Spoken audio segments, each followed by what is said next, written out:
Hi guys, and welcome back to the channel. So we're going to have a look at our first painting guide today. So what that is we're going to have a look at Nighthaunt models. So just kind of theming it around the Nighthaunt army that I'm painting at the moment, and that you'll see on a forthcoming army showcase. I just want to show you the quick techniques of just how I'm able just to kind of bang out loads of different Nighthaunt units all in one go with a very quick and simple colour scheme. So hope you enjoy, hope you can take some things away from it.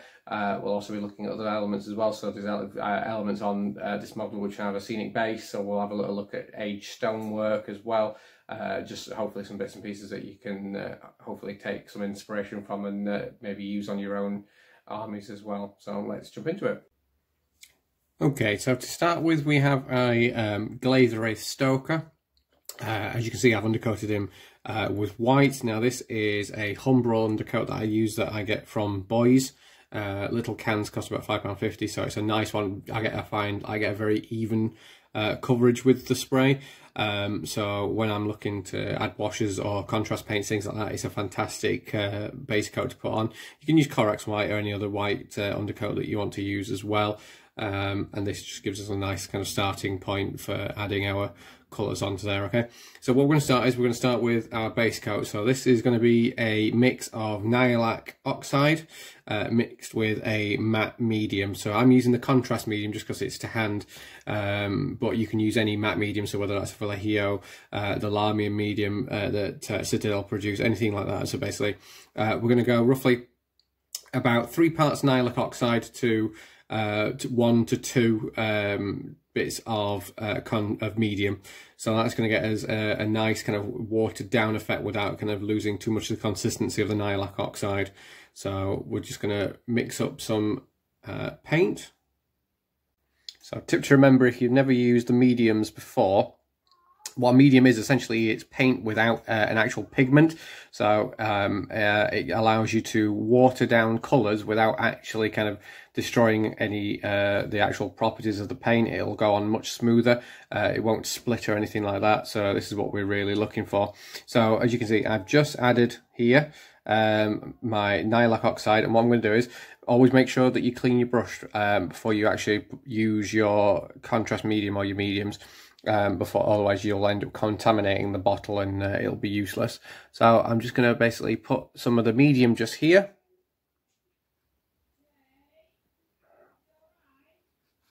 And just start mixing it in just here like this. So get us a nice finish there. Okay, so now that we've got our nice mix of paint, we're just going to add some liberally to one of our brushes.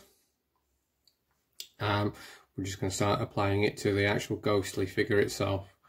So you don't have to be too neat with this one, just because it's going to be a base coat, and you'll find that you want to get it into all the nooks and crannies so that it settles well.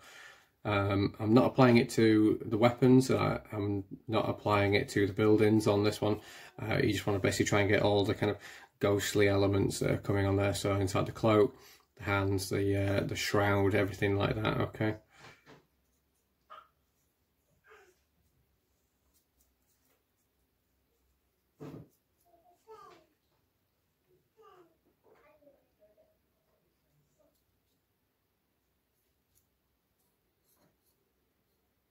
With this particular figure, there are quite a lot of elements of the actual spectral ghost itself, just because it's blending through the terrain piece that's forming up the part of the base. So you just want to basically just be careful making sure you're getting all of that figure. Okay, you'll find it pools quite nicely in the recesses, gives you quite a bit of shading as well.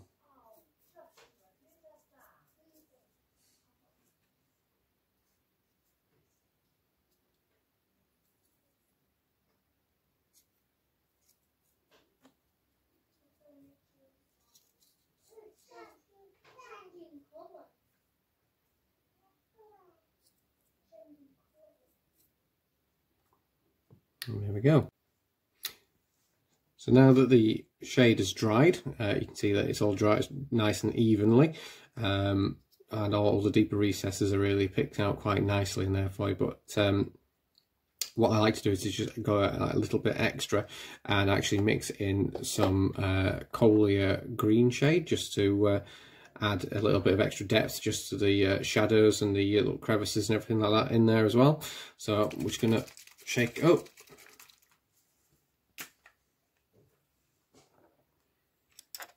Grab a relatively thin brush, a small size brush, just add some to our palette.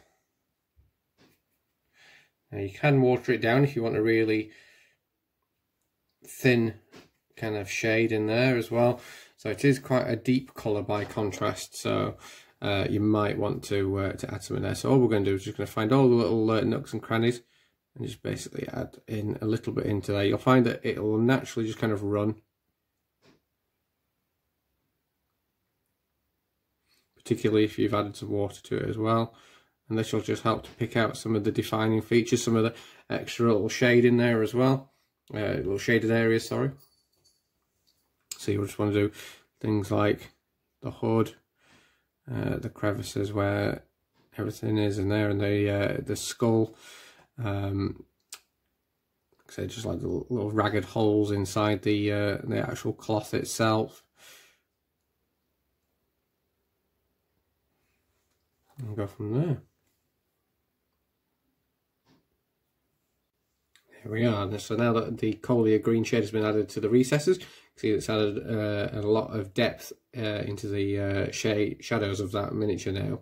So what we're going to do now is we're just going to basically just do a really quick light dry brush with some Ulthuan grey, just to really kind of pick out the edges, just to kind of brighten everything up, just give it a little bit of a pop, just so it doesn't look too kind of flat. So all I'm going to do is just add a little bit onto there, onto the brush, and I'm just basically going to get as much out as is humanly possible of the brush using the tissue.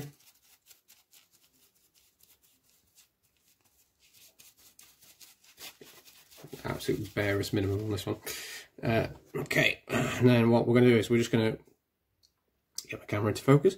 So we're just going to essentially just go along those lines there, just kind of at a angle to the highlight, to the actual raised edges, just so we're not kind of running it into the recess or anything like that. We're basically just going to try and get a really nice kind of a light finish on that one, just to help kind of brighten it up a little bit extra, just kind of just pick out some of the details on those raised edges there. Also, don't forget to do the bits actually coming out of the terrain as well. You want to basically try and, as you get towards the edges of the actual wispy elements, you can actually try and give it a little bit of a heavier dry brush. There we are, so a little bit of dry brushing with that Ulthuan grey. Just picked out some of the edges on there just to kind of brighten the model up a little bit as well. Just add a little bit of extra highlights to the cloth and everything like that. So what we're going to do now, I'm just going to paint the haft, the actual pole element of the halberd, or the glaive that he's got. So I'm just using some Abdon black, just watered down a little bit. We're just basically just going to just block in that using a medium-sized brush. So just be nice and neat when you do so.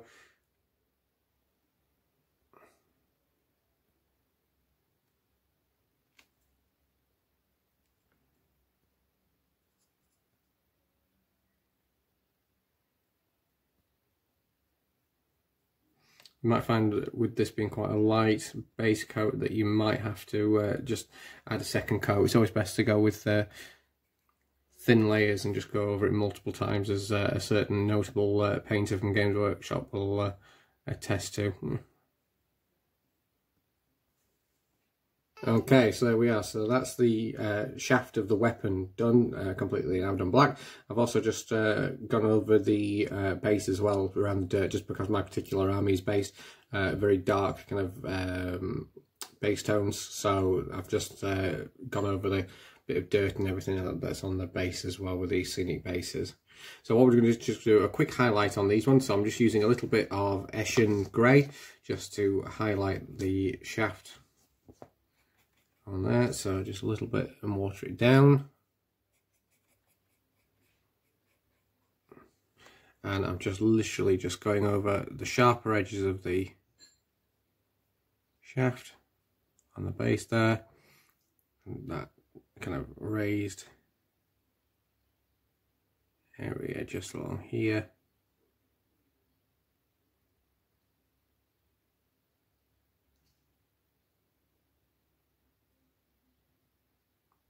Just so it doesn't look too flat.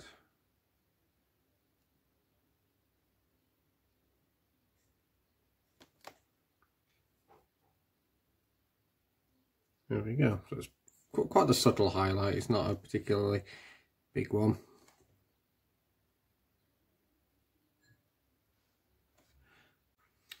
So what we're going to do now is just going to concentrate on the metal work. So big one is the big actual blade itself, and then actually on the base itself we have like the iron gate, which is part of the scenic base. So we're just going to use some lead belcher as a base colour. I've watered it down a little bit just to get a nice consistency just for painting, and we are literally just going to just brush all along here. Now because we've got that white undercoat, we're just going to need to add a couple of layers onto this just to kind of get rid of some of that streakiness.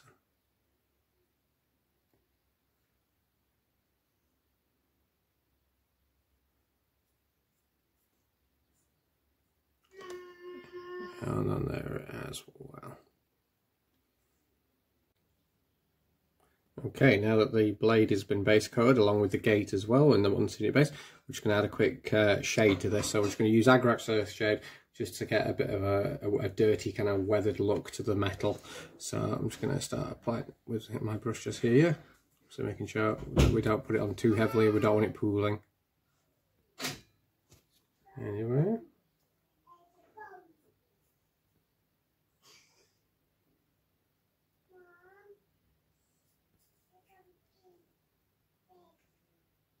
And then we just need to be very careful when we're applying it to the actual gate here as well. So not the end of the world if it runs onto the white elements of it, but obviously we just need to make sure it's not going over the kind of ghostly elements that we've already painted.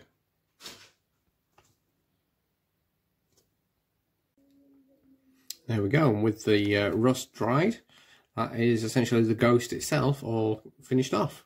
So what we need to do now is actually just do the actual scenic base on there.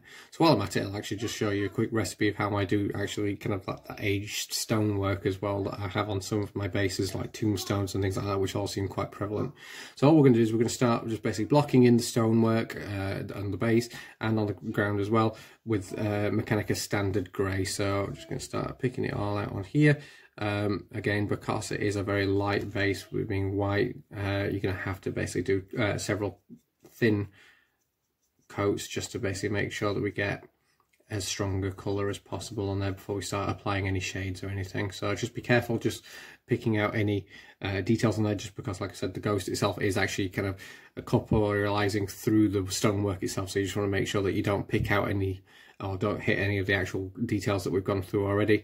You might just have to kind of vary your brush sizes as you go along.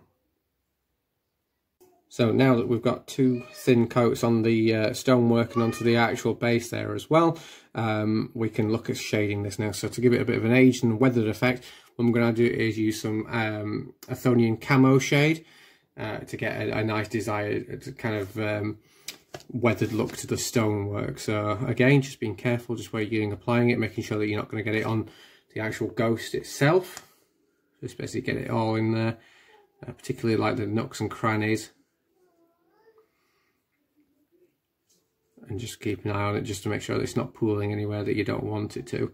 And again, you might just need to switch to a different size of brush just to get into the little bits of nooks and crannies and everything like that in there as well.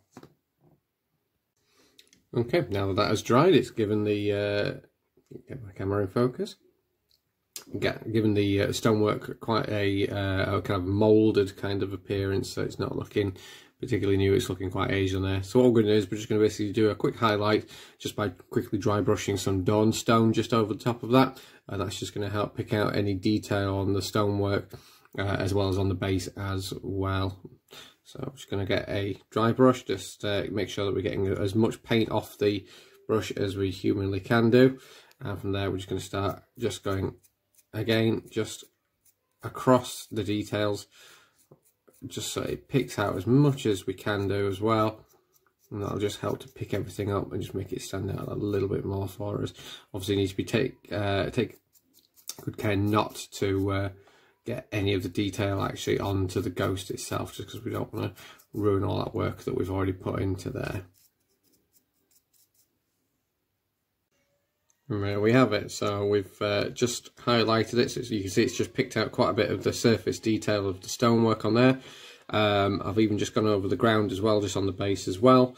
So all that leaves us now is just to pick out any fine details like the leaves, the odd skull placement, anything like that on there as well, and then we're done. And there we have it. So I've finished off some of the details on there as well. So I've just painted the base rim. I've just touched up some of the details on the base as well, so some of the leaves, some of the skulls, as well as just any other little minor details that just needed fixing up. So obviously that does vary per miniature. Yeah, basically it's fairly straightforward techniques with this one, so this would actually take far shorter to do if it wasn't for the scenic base, which is part of this one. So if you're just basically going to be knocking out basic figures, so much like this one that I have here, so you can see that that's just a standard base on that one.